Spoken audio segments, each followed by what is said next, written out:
Support for this show comes from LeadQuizzes. LeadQuizzes helps you easily set up high-converting quizzes to capture and qualify leads for your business. Visit leadquizzes.com/podcast to get a 14-day free trial today. And then we got that survey results, and not only was it the score, it was just the comments. I broke down in tears because culture is so important, and just to hear people saying that, they didn't like how it felt here, they were uncomfortable, or it just wasn't as fun anymore, and we just lost everything Serendipit was. It crushed me. From LeadQuizzes, it's Journey to Seven Figures, a show about entrepreneurs and the stories behind how they grew their business to seven figures and beyond. We cover the good, the bad, and the ugly, and the lessons they learned along the way. So welcome back to Journey to Seven Figures. Today I'm interviewing Melissa DiGianfilippo and Alexis Krisay, founders of Serendipit Consulting. Started in 2007, Serendipit is a full-service boutique marketing, PR, branding, and event planning firm. They've worked on over 100 multi-family real estate projects and worked with clients like Orangetheory Fitness, Dry Bar, Modern Acupuncture, and last year they did $3 million in revenue. Very excited to interview them both today and learn about their journey to seven figures. Ladies, welcome to the show. Thank you for having us. Awesome. All right. So I'm really excited to hear about how you guys first started Serendipit. Yeah, so I'll start. Alexis and I met about 12 years ago, and we both were working for other people. I was doing public relations. This is Melissa, and she was doing marketing. And we both realized we had similar passions and really similar work ethics. So long story short, Alexis had a lot of experience working in the student housing space, and I knew that was her real passion. And so I was on a trip to Chicago from Phoenix and sat next to this guy on a plane, and we had a couple of cocktails, and he ended up telling me that he was starting a student housing project in Tempe and he needed a marketing consultant. I told him I knew just the person for him to hire. And the minute we got back into town, I introduced him to Alexis. And that's really where Serendipit started. So Alexis quit her job and started consulting for that company.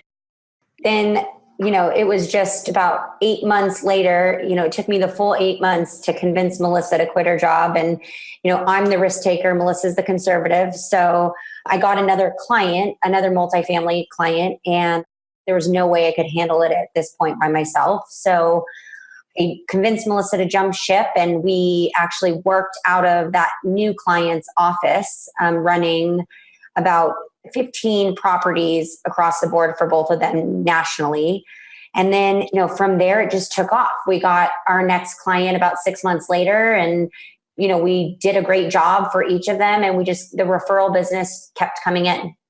And now today we are 28 employees strong and, full service agency with in-house digital, PR, marketing, social media, you name it. Okay, awesome. So let's take it back to the beginning, I guess. So one of the things that we're going to talk about today is how you guys have been partners for over 10 years. So how did you guys know that, besides just being friends, that you guys would be good business partners together? Well, what's I think crazy is we actually just were business associates first. We weren't even that good of friends when we decided to become business partners, which I think was a huge benefit to us. We have since become best friends, but we both respected each other's work ethic and also respected each other's differences. We are two extremely different people. People often think we're sisters because we look a little bit alike, I guess, but we could not be more opposite. I am extremely conservative. I am not a risk taker. I follow through with what I'm going to say every time. I'm on schedule. And Alexis is our creative thinker. She is amazing with big ideas, and she just is always energizing the team, and she's really that creative mindset. So when we realized how different we are, we really were confident that we could be something even more amazing together. So from the start, that was our perspective. And we also both were really young when we started Serendipit. I mean, I like to think we're still really young, but we were 25 and 26 at the time. And we really didn't have a lot to lose. We were both engaged to get married. We didn't have kids.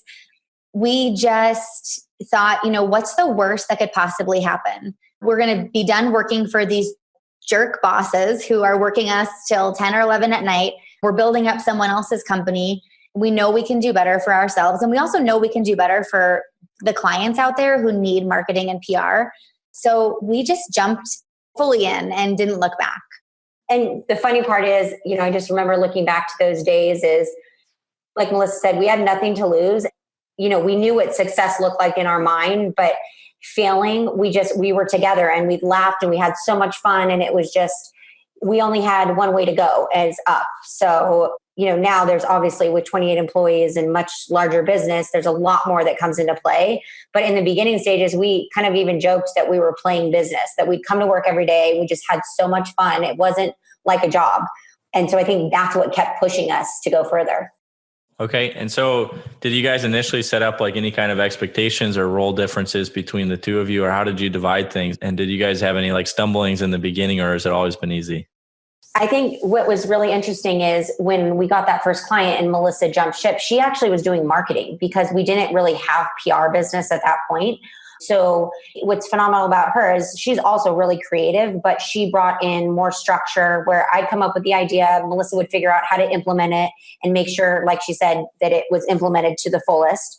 And until we got that third client, Melissa was doing marketing. We got the third client, Melissa was able to focus on PR and her true passions. And at that point, we really defined kind of these two roles and stayed in our lane. So, we both owned the business and would come together with, financial decisions and all that stuff. But Melissa did PR, I did marketing. And we kind of just built the business in two separate lanes where we were very collaborative, but we never stepped on each other's toes. And just to add to that, in the beginning, that's true. And we really did make all the decisions together. We were both doing sales and we still do that to this day. I was managing like the day-to-day financials because I'm like the get it done person. And it was awesome because Alexis put a lot of faith and trust in me, and I overshared with her. And she actually tells me to this day that I helped her like really get a clearer picture of just financials in general. And I think that brought us a lot closer. But, it was easy in the beginning when it was just a few clients, but the more and more clients we got, so I would say after the first 12 months, we did encounter some hurdles in staying in our own lanes because all of a sudden the stakes got bigger and clients, things came up where I had an opinion on how something should have been done on marketing and she had an opinion on how something should be done on PR. And whenever we lose a client, we might question each other like, well, what could you have done better? And we quickly realized that that was not going to be an effective way for us to run the business. So it's taken a while, but we've developed some really good processes to stay in our lane and just effectively communicate with each other. Okay. So how do you guys actually stay in your lane? Or like when you guys were having some of those issues, what did you do to correct those? So we've always been open communicators with each other. We kind of live by the rule, like most husband and wives do, where you don't go to bed angry. We've had lots of late night duke it out sessions over the phone or in person. And our husbands at this point are just kind of used to it. I really call Alexis my first marriage. And I think she would say the same. But we talk everything out and we have no fear of being brutally honest with each other when it comes to calling each other out for something one of us didn't do, giving each other real in the moment feedback. We don't take it personally. We respect each other's opinions. And also just reminders that, hey, this is my thing. Here's why I feel strongly about it. And this is the plan that I have for this department. And we remind each other that that's our lane. And the other thing I think is, we really respect each other's knowledge in each of our fields. So I think even when a PR thing comes up, I may have an idea, but I refer to clients or to internally. I say, well, let me grab Melissa. That's really her expertise. And before I comment or even pursue this opportunity, I want to bring her in. And she does the same. So if it's like a marketing client or a marketing decision, she'll say, hold on, let me bring in Alexis and her team. So we really just rely on each other's expertise and really do respect those lanes. I think one interesting challenge we have faced in kind of staying in our lanes in regards to managing our team has been, we've had moments, maybe like even up to a couple years ago, where maybe one of my team members would go to her, someone that I manage, and not complain, but, just raise a red flag or raise an issue, and vice versa as well. And we made a few mistakes in the beginning with trying to jump in and kind of handle it without bringing in the other person. But we've learned over the past couple years that that is completely the wrong way to do it. And since then, we truly do defer everything to the other person. And we're actually big advocates of being like, hey guys, hold it for a minute. I'm actually going to grab Alexis, or I'm going to grab Melissa and bring her in the room right here. And we're all going to talk about this right now, instead of it being a one-sided conversation. And I think employees really respected that. And it kind of shocked them in the beginning because they felt like, it was kind of like our kids, like trying to manipulate mom and dad. So they would come to me with something and I would give them one answer, and then they go to Melissa and get another answer. And like she said, we failed really early on in that. And now it's right. Let's have that conversation right in the moment with all of us, so we both give the right direction. Awesome. Yeah, that makes a lot of sense. I found the same thing too, where if someone doesn't have complete ownership, then they don't really have ownership at all. And so it sounds like you guys kind of figured that out. Yeah. So the next thing I want to talk to you guys about is really like how you guys pick the right client. So it sounded like from the very beginning, you guys had some very specific like niche targeting of like the student housing. So how did you guys decide to do that, or pick the right client, or know who the right client should be? Well, I would say in the beginning, we knew student housing and we knew multifamily because both of us had worked in real estate marketing and PR. So that was kind of an easy thing for us to get into. We also have a passion for it. I would say it got really tricky when the floodgates opened and everything else came in, and we were young and hungry and we took anything and everything. We didn't have any really dollar requirements. Of course, we tried to price things fair. We actually never really thought about the fact, like, can we handle this work? It was just like, let's take it and let's make it happen. And that was probably the worst possible thing we could have done for smart growth. But I'm glad we did it early, because since then we've niched up, significantly. And the reason I say that's really hard for smart growth is you can't possibly do everything really well, and you can't possibly know every industry. And you definitely need to be picky about the kind of people you work with, not just the kind of clients you work with. All right. So you guys both took like the shotgun approach of like taking on lots of clients, or you're getting a lot of referrals. So you started taking them on, and you said that was like maybe a tough decision in the beginning, but how did you guys start to figure out like who you're going to narrow down to, and like the services and the pricing you're really going to provide people? I would say it all came down to like the actual personality of the client. So, Melissa and I are hard workers. We would do anything it takes to, get results. And we have some really big assholes that we work with. And I don't know if it was they felt they could treat us like that because, we were young 25-year-old women, or they just felt like that's how they treat everyone in the world. But we quickly decided who we wanted to take on. Is like after that first discovery meeting, we would feel the vibe with, our clients and say, do we really think this is a good fit? Like, is this guy passionate, or this girl passionate about their company? Are they really invested? How are they going to be to work with? Are they respectful? Because we had a few times where we had clients blatantly disrespect us in a meeting, and we look back and we're like, why didn't we just fire them right then? So I think we started weeding people out by, real personalities and how we thought we'd mesh with them. And then it got more detailed where we'd say, we are able to get results for these types of clients. Let's only start pursuing these industries. Okay. So did that mean like, if you guys were getting a lot of referrals, does that mean as far as you pursuing those industries, did you just start turning away the other industries? It took a long time for us to do that because, like Melissa said, we were young and hungry and just wanted to make money. And we get really excited. And if we learn about a new business, we both kind of feed off each other and get excited and feel like we can impact this business. So yeah, it did take a couple years, and we finally realized we have to turn these people down or just refer them to another agency that might be a better fit. Okay. How did you guys go about like either like productizing your service or coming up with a pricing plan or retainer? Like what ended up working out well for you guys? Well, in the beginning, it was just a lot of guessing based on what we knew other agencies charged. And that was great because we definitely were undercutting other agencies. So we were getting a lot of business. But when it came down to it, we were not very profitable under that model.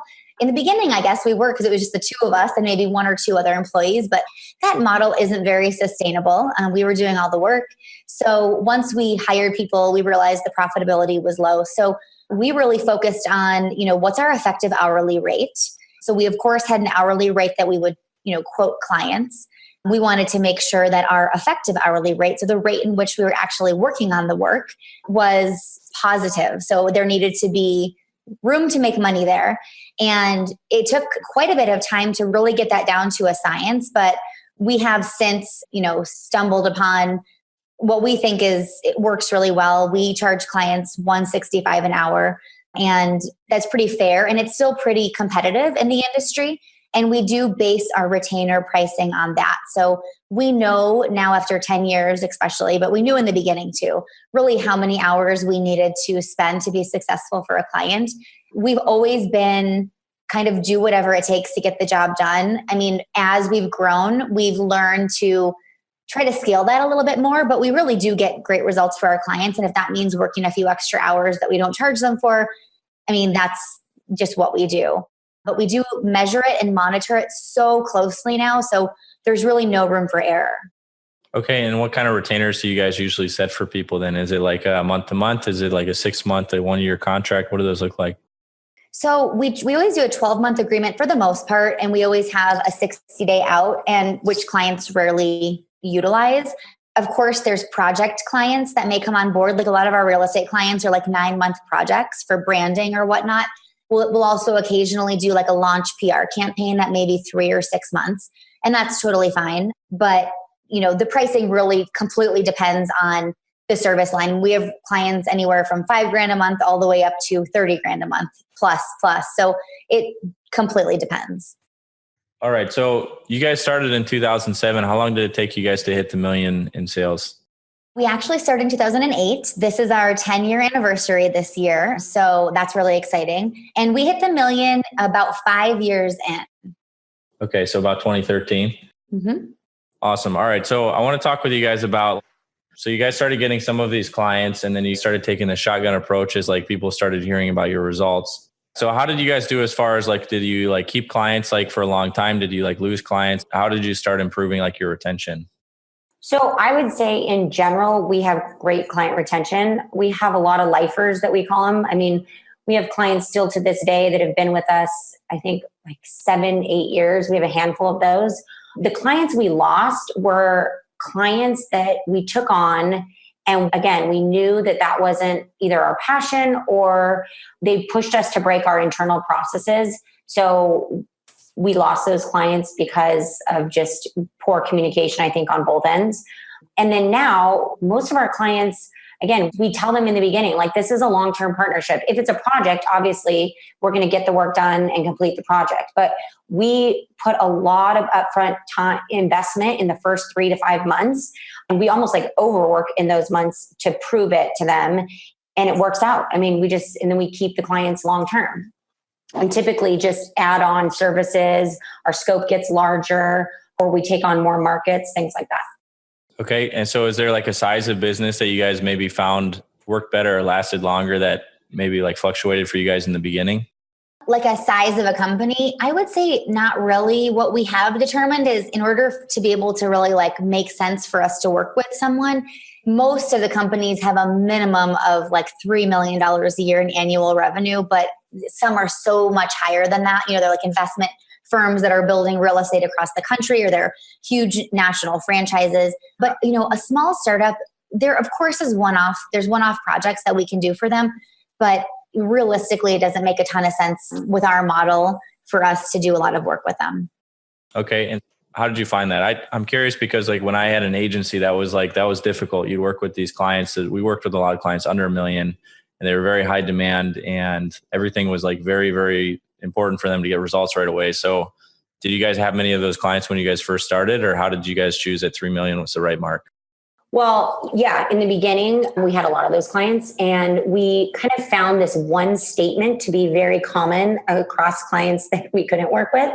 When they'd sit in the first proposal meeting or something, they'd say, I'm funding this out of my own bank account, and it is critical that you get these results. Or we get a lot of pitches that would say, hey, I don't have this funding. Are you willing to do a revenue share? Or I'll pay you for the results you get, like a pay for play model. And just really, that's one of our things now. If someone comes in and says, I'm funding this, out of my own pocket, we say, we're probably not the agency for you. A company needs to be well established, have a marketing budget, because marketing is ever changing. And same with PR. It's we may get results one month, we need to shift and change and move. And every month is different. So if it's out of their own pocket and they're not going to eat the next month because they're spending money on marketing, it's a problem. Okay. And so I think like most agencies, if anyone's listening, would love to take on only 3 million plus agencies. So how do you guys make sure that like those are the people that are finding you, or like how are you getting enough of those leads?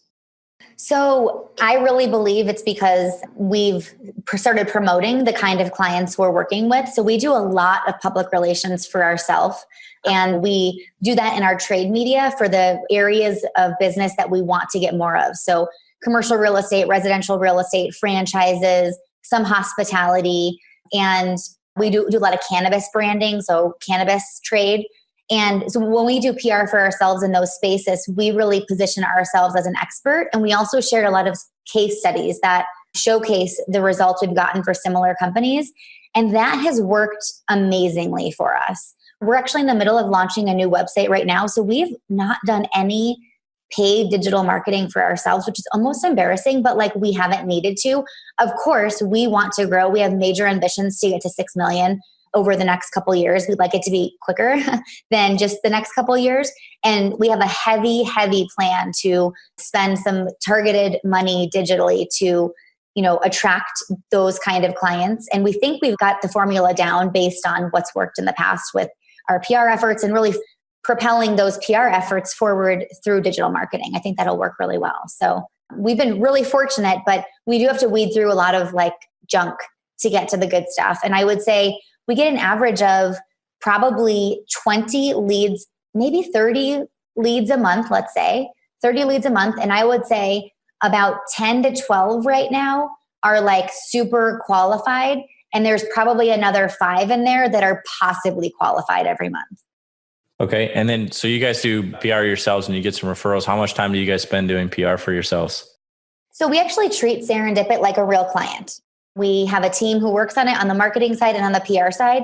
And our PR team allocates 30 hours a month to Serendipit PR, which is pretty much in line with what a normal client would have. 30 to 40 hours is pretty average. And on the marketing side, it's the exact same. So our social media, our email marketing, all of that. So I think that's critical. So to our employees, Alexis and I are their clients. They send us weekly recaps. They report to us. They run things by us. They prep emails for us, just like they would for clients. And I think that's awesome. And when did you guys start implementing that? Was that something recent or before you guys hit $1 million in your business? Not before we hit 1 million, but it definitely was in the past 5 years that we've always worked on Serendipit, but we've never formally said until 5 years ago, like, this is a client. We expect exactly the same kind of work that you would do for a client. And of course, it's not always perfect. Alexis is sitting there looking at me because client work comes first, period. Like, they're paying us. And we struggle sometimes when our team pushes the Serendipit stuff to the back burner when there's another fire drill for another client. I guess that's just how it's always going to be. We're working to make it even better because in our minds, Serendipit shouldn't be last. So how do you guys do that? Because I know when I had an agency, like it's like that. Like you may not have a lot of profitability in your business at the moment, or like that's one of the last things you're thinking about is doing your marketing yourselves. I think you look at a lot of agencies and they don't create a lot of content themselves. They just kind of operate in this referral thing. So how have you guys made that like a priority? Like 60 hours a month of marketing, I think is probably more than most agencies are doing. Mm-hmm. We really celebrate all the successes we have with the team. So even the small stuff. So we've basically told them this is so important because it works. So every single time we get a call because of a PR article that we had, or we get a qualified lead on Facebook just from like our organic content or the one, post that we may have boosted, or our most popular blog on our website is this like 5 PR tips, I think, or media relations tips. And it's so old, but we get so much traffic to it and it actually generates leads. So whenever those things come up, we share that with the team and get them super pumped and jazzed. And I think that reinvigorates them. I mean, not only are they almost all millennials, they also are like creatives and they want to be excited about the work they're doing. And so when we share those results with them, they tend to work even harder and get more excited. We'll get back to the show in a minute, but first a quick thanks to our sponsor, LeadQuizzes. If you want to grow your business to 7 figures and beyond, you must learn how to generate leads predictably. When I first started my business, lead generation felt like riding a roller coaster. I would have huge sales months and then months with nothing. This happened because I relied solely on referrals and networking to grow my business. Predicting growth and investing in the future were frightening because I didn't have control over my lead generation. That was before we created LeadQuizzes. Now I predictably generate leads in my sleep and have stopped worrying about where the next sale will come from. Top marketers like Neil Patel and Lewis House have used LeadQuizzes to increase their lead capture by up to 500%. Think about it. Quizzes are fun, engaging, and you can offer personalized feedback in exchange for your quiz taker's contact information. LeadQuizzes is a software that allows you to set up high-converting quizzes quickly without having to hire an expensive programmer. In fact, our users have generated over 3 million leads for their businesses. Take control of your lead generation today and start your 14-day free trial by going to leadquizzes.com/podcast. Could you guys share with one of your clients? So you guys have some amazing franchise clients people may have heard of, like Orangetheory Fitness, Dry Bar, Modern Acupuncture. How are you guys getting into some of those bigger accounts, which I'm sure are pretty competitive as far as people bidding on that work? Again, honestly, it's all referral based. And I think with the franchise space, it's really interesting because we really started representing the individual franchisee with Orangetheory, and we kind of helped grow the Arizona market and a few other markets. But we understood their pain points. And so we said, God, we'd love to really support a franchise from the top, from the brand creation. So we could put all these tools in place so the franchisees wouldn't be frustrated and they would be super successful in their marketing and their operational efforts. So I think we just put it out there and we networked a lot. And then when we got Modern Acupuncture, I know we did go up across against a couple other agencies, but I think that our results with Orangetheory and some other franchises, they were intrigued, and they were really intrigued with our passion for franchising and really helping the franchisees. So yeah, it worked out well for us. Okay. Let's talk about some of the struggles that you guys ran into. So talk to me about your guys' profitability. Like you mentioned before that this was one of the pain points that you guys ran into. Yeah. So about 5 years ago, when I decided it probably wasn't smart for me to play controller myself anymore, we outsourced to a outsourced CFO, and we hired this guy to come in, and he kind of acted as a coach, but also a CFO. And we met with him weekly, and he helped us manage our financials. He really took everything, the bookkeeping, the reporting, and he made it look really good. Things felt awesome, to the point where we would sit in these meetings and we'd be like, do we even just sell anymore? This feels like we're kicking ass. And he actually made us so confident in our financials that we were taking bigger draws than we had ever taken before and not really questioning it, which in hindsight's 2020, that was a problem.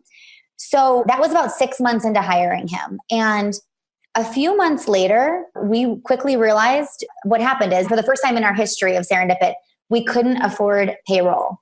And that was December. So it was right before Christmas. And for the first time and the only time to date, we had to dip into our line of credit, which was a very scary moment for us, and a moment when we had to step back and kind of dig deep, and we uncovered some really ugly stuff. And the reality was that this outsourced CFO wasn't showing us the clear picture. And it really made us question putting our faith and trust into anyone, especially someone who's handling our financials. So we let him go, and we ended up bringing in a controller who is still with us to date, and she has changed our life. She's absolutely amazing. And she has now, shared with us all the data we need. She handles all the financials. She has a team that works with her in our office, but we are so in the loop and in the know, and she has set so many protocols in place to make sure that we always know the real picture of what's going on, that we feel more confident today than ever. Okay. So what did you guys miss when the CFO was reporting to you guys that you guys kind of got off track, and then what's maybe working for you now? Well, truthfully, I think the CFO was just a business coach, and, he was a CFO for another large company, but it wasn't an agency. So I think that what we really missed is, I don't think he truly understood our business. I don't think he understood that we bill hourly. He didn't really understand the model. I think that was a big challenge. And then we missed, honestly, just looking at the true profitability. We looked at revenue coming in every month and we were excited. And then he would kind of do the calculations and tell us we were profitable and this is how many draws you could take. And of course, Melissa and I were excited and pumped and thought we were killing it. And then, we've built Serendipit on zero debt. We didn't get investors or anything to start Serendipit. So just tapping into that freaked us out and enough to just do a deep dive and rely on our peers. And then when we brought this controller on, she came from another agency. She was referred to us from a trusted colleague of ours, and she just got our business. So she was able to quickly come in and see all the holes and help. It took a year to turn things around, but she helped us through that hard time. On a profitability standpoint, was like the hardest thing for you guys figuring out profitability for each client? Like if you guys were underwater in some of the work you're doing?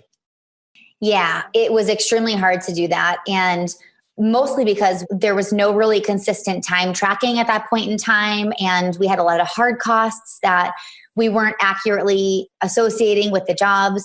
A lot of things were going wrong at that time. Actually, at that point in time when that happened, I think we both had a moment of like, should we do this still?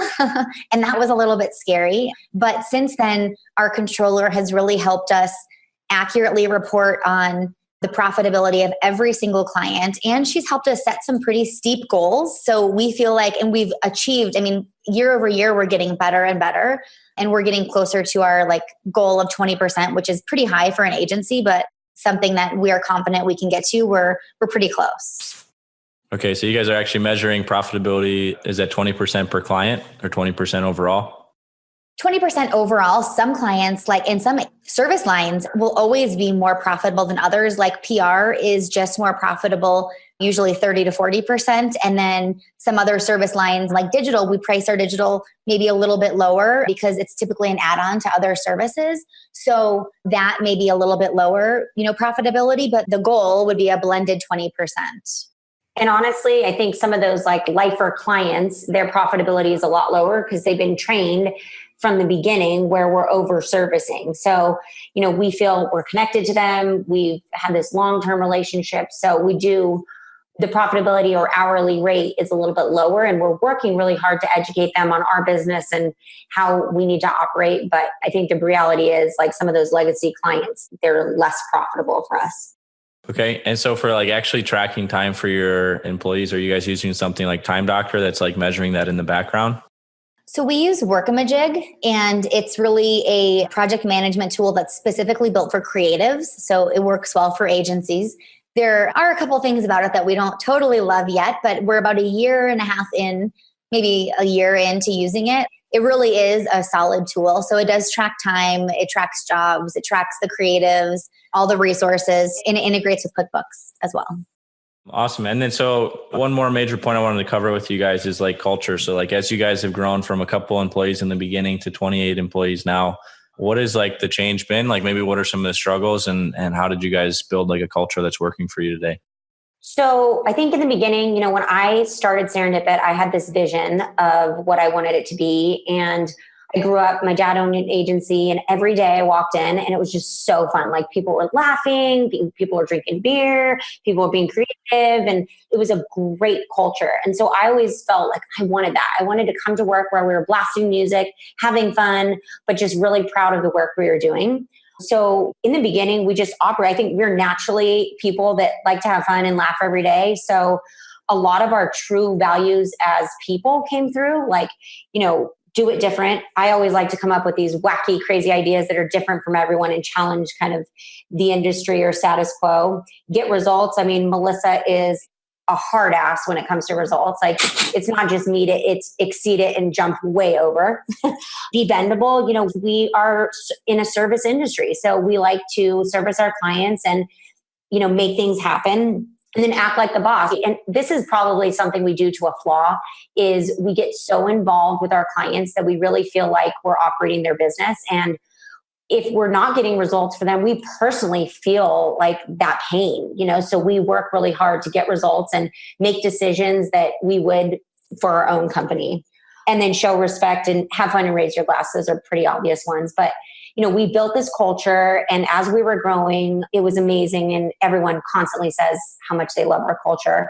Then we had something really interesting happen to us. We made a shift and we thought we needed to kind of change, and we hired someone that wasn't a culture fit. and it was detrimental.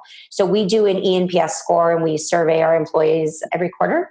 And our eNPS score went from a 9.5 to a 6. And I can tell you when I got that score. Which for like our listeners is like, how likely are you to refer someone to work here on a scale of 1 to 10? Mm-hmm. Okay. And then we got that survey results. And not only was it the score, it was just the comments. I broke down in tears because culture is so important. And just to hear people saying that, they didn't like how it felt here, they were uncomfortable, or it just wasn't as fun anymore. And we just like lost everything Serendipit was. It crushed me. And so we quickly made a change. And something we do every day is we do daily huddles as a leadership team and as a company. And it's just that one time during the day that we all kind of can take a break, share our wins, share our stucks, celebrate, laugh. We started adding in just like a funny icebreaker question. Some allow you to get more vulnerable. Others are just stupid and funny, gets the team laughing. But that really helps us all stay connected, and you can feel the vibe in that huddle. If it feels off, we know, and we address it right away. But our culture is, we hire and fire based on our core values. We give internal recognition based on our core values. So we have a system called AMPed. And so we give people shout outs, and you have to tie it to a core value of why we're celebrating the success of that person. So it's really truly alive daily in our business. And we have little table tents that everyone has on their desk, to remind them of their core values and our service promise. So awesome. And so like you guys said, you brought on this one person that didn't fit the core values. How are you guys hiring based on the core values you guys set? So right now we do, throughout our interview process, we're asking a lot of questions that are related to this, a lot of situational type questions that would allow us to see if this person would be a fit. We also now do DISC profiles on everyone, and the DISC profiles are pretty telling of certain people. And then, again, just when we are checking references, we're asking questions that are related to, how did this person get results? How did they really do things differently in their role? So. Okay, awesome. All right. So we're wrapping up near the end of this. I want to just run through like some quick questions with you guys. What's the one thing that you did that had the biggest impact on your growth? We trusted each other to do what we do best. I would say that was huge for us, to believe in each other and stay in our lanes. Okay. What's been an area that you've personally had to evolve and grow in to grow your business? I mean, it was different for both of us. We should probably answer for each other. I've had to be more open-minded and creative and like go with the flow. And then I have had to follow processes. Okay. I'm really glad she said that, because I was going to say it for her if she didn't. Okay. So it sounds like be more adaptable to each other's strengths. Yeah. If you guys could go back in time and start over, what would you tell yourself? I would tell myself, I don't even know. I would tell myself to chill out. I think that applies in a lot of things, but I take a lot of things really seriously, and everything feels like the end of the world. I think I've gotten a little better in the past 10 years, but I would just say to chill out.